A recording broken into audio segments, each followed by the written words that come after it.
Yes, continue, Camille.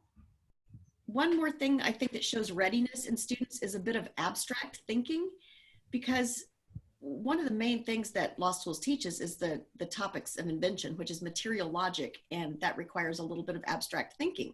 And the sorting too, we're sorting ideas and not concrete items. So they need to be ready to move to that abstract stage.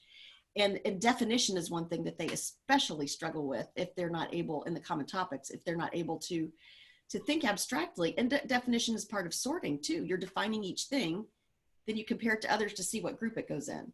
So if the abstract things are hard for them, they'll have a hard time with level 1. Maybe not quite ready yet. Right, but if my 12-year-old, I don't know if they're ready for abstract thinking, but I put them in there, will they gain the muscle by practicing the muscle? Probably so, because I would argue that you can use the common topics with a 3-year-old. Right. And so I think if they're 12, that you would put them in with level 1, even if I'm not seeing at home abstract thinking, because sometimes for my boys, I don't always see it.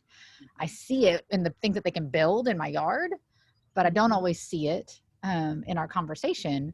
But when I put them in level 1, I didn't do it for 1 year. I did it for more than 1 year so that this could be internalized and they could develop things that they didn't have. Right. Yes, I think there's an argument for that too. That's an interesting question. I'm really not sure, because we don't want to frustrate them.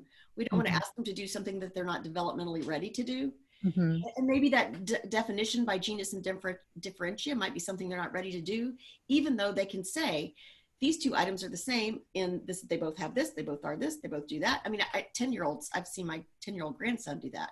Right. Well, that's why I feel like at 12, if they can just walk through the lesson, even if they can't tell you what they're doing and explain it to you at that other level, but they can do what they've been asked to do.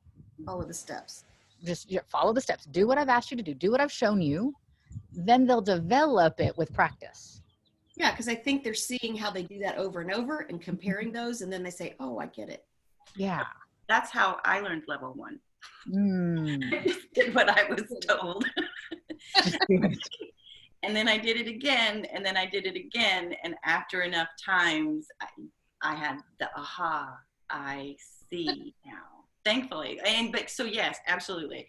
That's what it takes. And I would encourage parents to linger over lessons that they see their student being challenged with or showing any frustration. Just linger.